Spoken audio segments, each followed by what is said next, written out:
3 freaky true dating app horror stories. Great.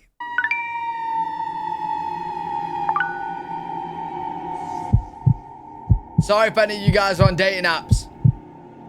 Sorry. I'm very anti-dating apps, but I guess I'm biased because of the nightmarish experience I had with Tinder. I've only met up with 3 people ever off Tinder. The first 2 experiences were nothing special. I wasn't excited about either of the girls, and there were no second dates. Okay. But compared to the third meetup, oh boy, in comparison, the first 2 went phenomenally. I bet he's got weird. I matched this brunette girl named Annette. She had up 4 pictures, 3 of which she was posing alone in what looked like her backyard. Okay. The 4th one was in front of a pond. At the time, I didn't see it as a red flag that she was alone in all of her pictures. Why is that Honestly, a red why flag? would I? But she was decently attractive, at least in my standards. So I talked to her, and it got to the point where she asked what I was doing that night. And when I said nothing, she asked if she could come over and hang out.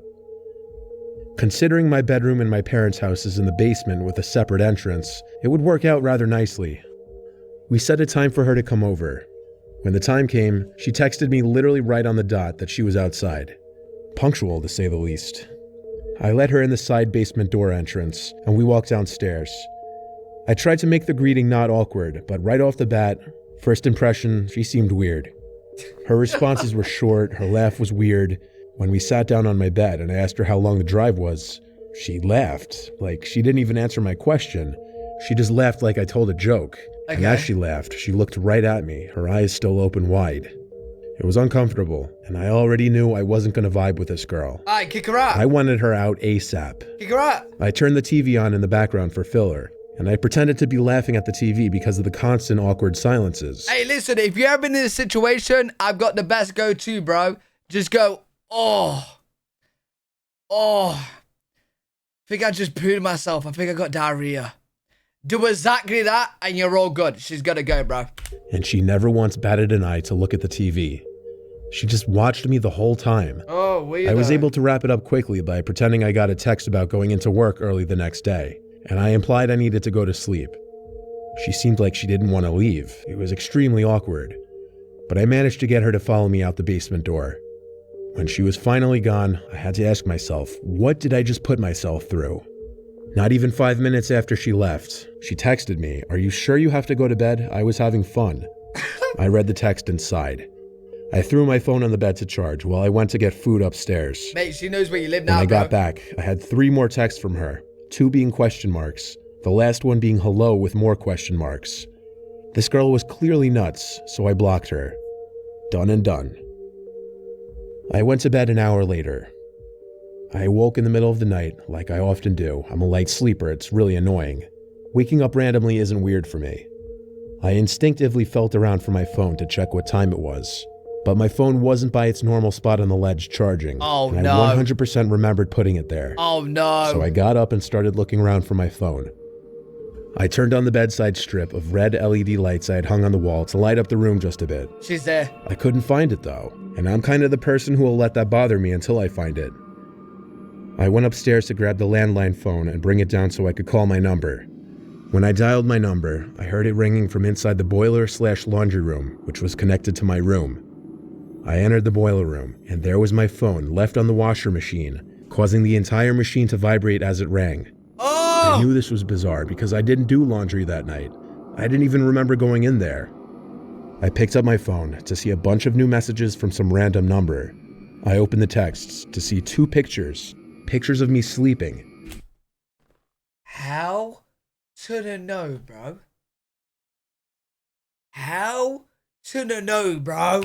Above the pictures were 2 texts saying, "Nice, good job blocking me." The second one saying, "Lock your door next time." And I realized what an idiot I was, that I was so anxious to get her out of my room that I didn't even lock the door when she left. Oh, wow. Then I can't say for certain, but I felt like I wasn't alone in the room. Like, I just felt another presence, and I had a feeling that she may have been hiding behind the cylinder boiler in the darkest corner of the room. Oh, fuck. But I didn't go look. I went upstairs to get my parents and call the police. Given that the girl was dumb enough, or crazy enough, to leave a digital footprint, tracking her and getting charges pressed on her was easy. Her name wasn't even Annette. Her real name was Sylvana. Her charges were a breaking and entering charge and a stalking and harassment charge. I, of course, got a restraining order, and I've never heard from that girl again. Yo, people are crazy, man. People are crazy, bro. Yo, I know for a fact anyone watching this, if you're dating apps now, you're not going to meet up at your place. Hey, just go out on a date or something, bro. Go out on a date first. Go somewhere. I've tried all the major dating apps, and I never really have much luck on them. My friend told me he was having luck on this app, Hot or Not, so I gave it a try. And right off the bat, I was getting a lot more likes, albeit from girls I didn't really find attractive at all. Okay. Still, on my first batch of free swipes, I matched this one cute blonde girl named Julia. I'll spare the details of our conversation, but it went excitingly well. It was one of those rare matches where the girl was attractive and very receptive to my messages, seeming like she was actually enjoying talking to me. We quickly moved to Snapchat. I asked her for her number, but she said let's talk on Snapchat instead. I was fine with that. I added her on Snap and she added me back. Her Snap score was low, like under 1,000. So right away I was suspicious and upset that this may have been too good to be true like I thought. Okay. She messaged me and I messaged back being blunt, asking her to snap a selfie of herself just for my safety. I told her there's a lot of catfish profiles going around, so I can't be too careful. She opened the message right away, but didn't reply for a minute. I thought for sure the account was going to block me any second. But instead, to my surprise... Alright, to people that don't know what a snap score is, basically, you get a score every time you send snaps and receive snaps and talk on it, right? So like a low snaps... I don't really use Snapchat, but a low Snapchat score means they don't really use it much, right? It could be a new account, barely used. Do you know what I mean? So if somebody adds you on Snapchat and it's a low score, and it's a girl you're talking to, that's like, is it a catfish? Is it a fake account? Like what's good? You know what I mean? I got a notification that I got a snap from Julia. I opened the snap, and it was the same blonde-haired girl from the pictures. Still, I wasn't convinced, so I asked her to give me a thumbs up or a peace sign. She opened the chat.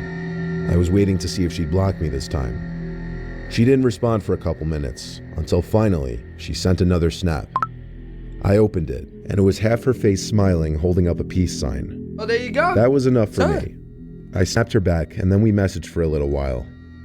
We eventually made plans to hang out. She invited me over to her house, which was across town, not too far away. She said she was home alone and that it wouldn't be a problem. She gave me an exact address. I noticed she had her Snap map on, so I did a little check to make sure her address matched her Snap location, and it seemed to check out. I told her I'd be over in a few. I changed into decent clothes, sprayed on some cologne, combed my hair, and got in my car to head over. I remember thinking I may have overdid it with the cologne. She snapped me while I was driving, asking if I was on the way. I told her yes. She read it immediately but didn't respond. I got to the house. It had the number 22 written clear as day next to the door. So far sounds I messaged her that I'm here. She didn't open the snap though, so I decided to just go ring the bell. There were no cars in the driveway, and the grass seemed like it hadn't been cut in a few weeks. I rang the bell, but she didn't answer. Yo, you should try my house, bro. My house, everyone would be freaked out. Grass don't get cut until like every 6 months. It's a jungle, mate. So I started knocking really loud. When she still didn't answer, I went back to Snap and tried calling her using that. It just kept ringing though, she didn't answer. Was I just pranked? I suddenly heard a woman's voice yelling something at me across the street. For some reason, I imagined it to be Julia at first, till I realized it was an older woman yelling, "Excuse me, what are you doing?" Okay. I began walking back to the street and called back, "I'm meeting someone." She said back to me at a lower volume now that we were closer that I have the wrong house, nobody lives there. I asked the address of the house, and the address she told me matched the address this Julia girl gave me. I thanked her and got in my car. I went to try to message Julia one more time, but she blocked me. What? I felt like I was played for a fool. They unmatched me on Hot or Not too. Luckily, I took screenshots of the profile before that, because I... Yo, do you reckon it was the grandma? Do you reckon... Bro, what? This doesn't make sense. Unmatched me on Hot or Not too. Luckily, I took screenshots of the profile before that, because I sent some to one of my friends before driving to the house. When I got home, I sent screenshots to my friend group chat with like 8 other people, asking if anyone knew her. One guy, my friend Darren, said that's Lisa, a girl who overdosed on heroin 2 years back. When he said that, another friend in the group chat confirmed he was right. I got goosebumps because the snaps I got were from a girl who matched that Lisa girl completely. What? I told my friends, and they thought either I was crazy or the situation was crazy. I'm without a doubt certain the girl in those snaps was Lisa. How this happened, I have no earthly idea. Better question, why was I led to that house? I can't even try to imagine. Alright, that's weird, bro. That's weird. Because he told her to, like, snap him with certain things, like do, like, peace sign, etc., etc. And she did. Are you telling me she's dead 2 years ago? No one lives there? And her snap map was there as well? Bro, what? What? I thought it was the grandma. Catfishing. In high school, That's I was in a weird. big graduating class. So for that reason, I didn't get to know a lot of my classmates on a personal level. Using dating apps in college, though, I was able to match and kind of connect with a lot of the girls I'd never really spoken to back in high school. Yeah, I'm gonna guess so, Demented, but I don't know. I was using my app of choice when I matched this girl, Maria. She was in my grade in high school. I followed her on Instagram and Snap already, but I never really got to know her in high school. I sent her the first message and asked her how she'd been. I talked to her about high school a lot and how it was funny that we never really spoke or had any classes together. She said we should hang out that night. I asked if she'd want to meet somewhere for drinks or food, but she said she's down to just come hang at my place if that's cool. Honestly, I like that idea even better. I told her sure. She asked if my parents were home. I told her no, only my sister. Then I gave her my address. She said she'd let me know when she's on her way. Then it was just a waiting game. I waited and waited for the notification saying Maria sent you a new message. In fact, it was going on past an hour. I sent a follow-up message on Tinder, but she didn't reply. A few minutes later, I checked her Instagram page and saw she posted a story a few minutes ago. It was a meme. Was she ignoring me now? I checked her Snap story, which was posted within half an hour, and she was apparently with her friend, another girl from our high school. I didn't understand. Was she coming or not? I commented on her story. Are you still coming later? Setting you up. She opened it a few minutes later and replied saying, "What are you talking about?" I repeated the question, then added a reference to the conversation on the app. She replied, "I don't have that app. Send me the profile." So I did, and she told me right away it was a catfish and to report it. I did so, and I think Tinder automatically unmatched the profile after that.